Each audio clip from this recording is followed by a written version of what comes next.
Kejagung kembali menyita uang sebesar 1 triliun rupiah yang disimpan di rumah tangan kanan keluarga Mulyono. Jadi di era Presiden Jokowi itu membiarkan korupsi-korupsi dan baru diusut setelah beliau lengser, karena dari oknum-oknum pejabat yang korupsi saat ini baru diusut. Kita simak videonya baik-baik biar tidak gagal paham.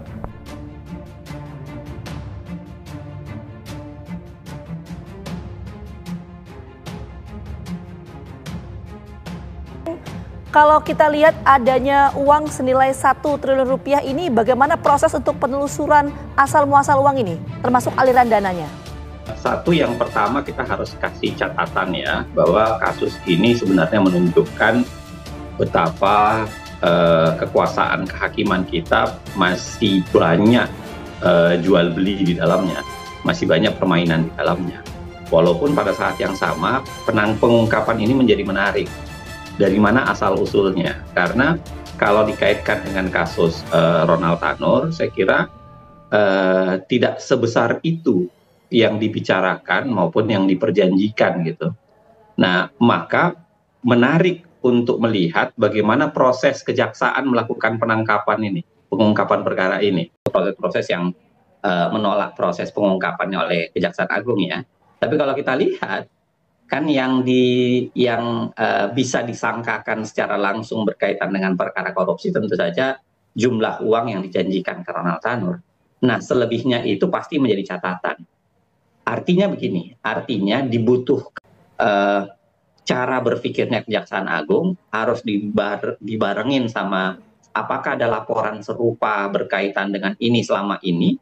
Silahkan KY barangkali dan Mahkamah Agung juga mengungkapnya, karena Mahkamah Agung masih juga bagian punya pengawasan, serta bagaimana menelusuri ke PPATK, bagaimana menelusuri ke berbagai lembaga lain.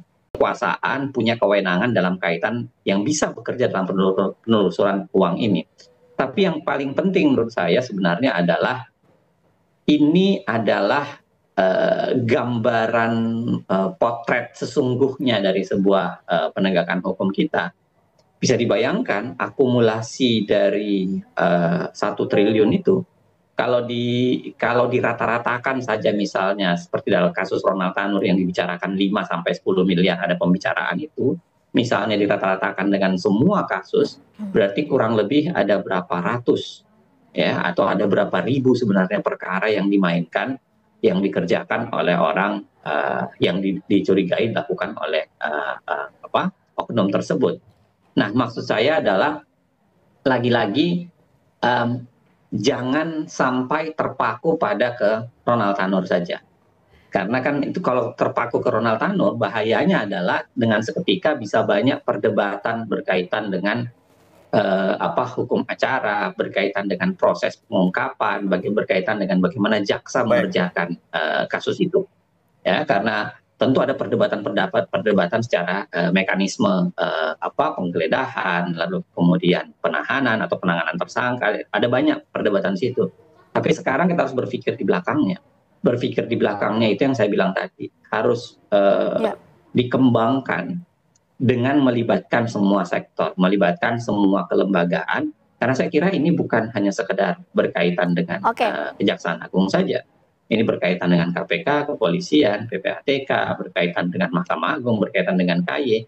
Mari dibuka kembali. Bahkan saya kira KY bisa coba raba-raba deh. Ya, saya mau menuju ke Prof. Gayus. Prof. Gayus, kalau kita melihat mengenai nominalnya 1 triliun rupiah ini, apakah potensinya untuk satu kasus saja atau seperti apa kalau menurut Prof. Gayus?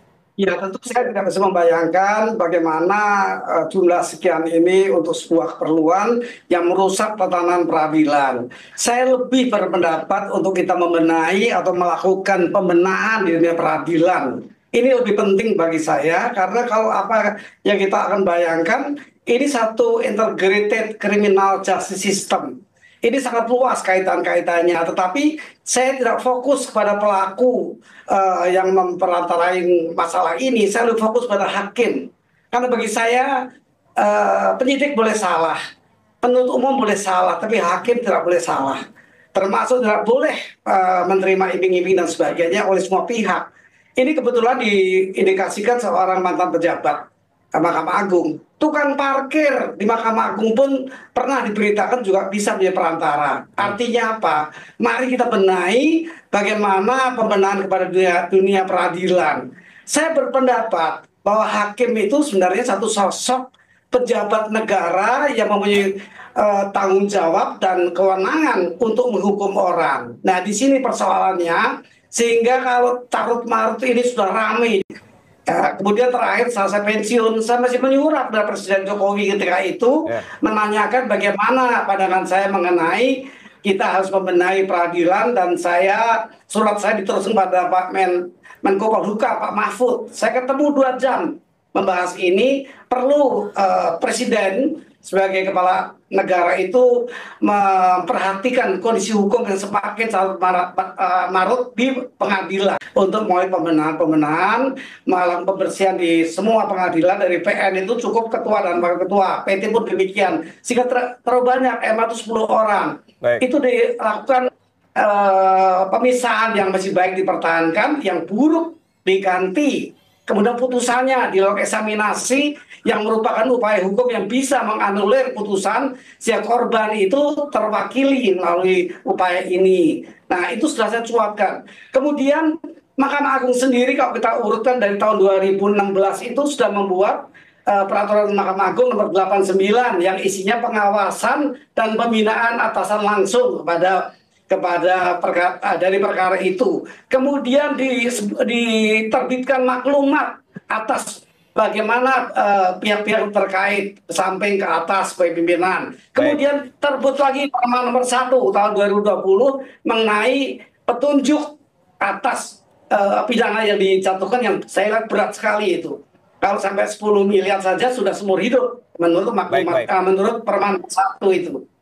Ya, kami sudah mendapatkan poinnya Prof Gayus. Kita ke Prof Mukti. Ini kan kalau kita lihat bahwa mantan pejabat MA Jarof Rikar ini kan tidak mungkin bermain sendiri karena dia bukan pihak yang memutuskan sebuah perkara gitu. Artinya kan ada keterlibatan pihak lain yang menjadi penentu keputusan dalam sebuah peradilan. Ini gimana cara melacaknya? Komisi Yudisial punya cara apa untuk membongkar aliran dana 1 triliun ini? Hal ini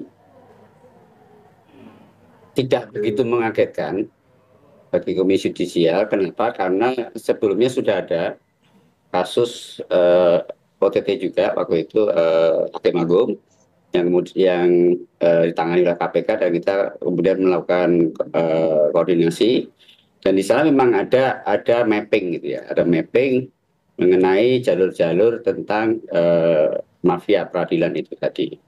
Nah, yang tadi disebutkan Pak Gayus, bahkan dari tukang parkir dan sebagainya.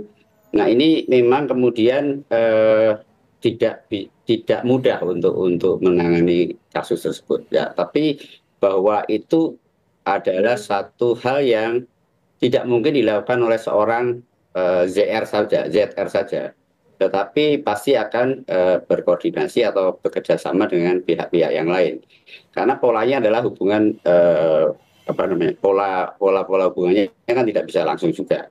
Kalau dengan staf, masuk ke hakim dan sebagainya, pastinya memerlukan orang lain.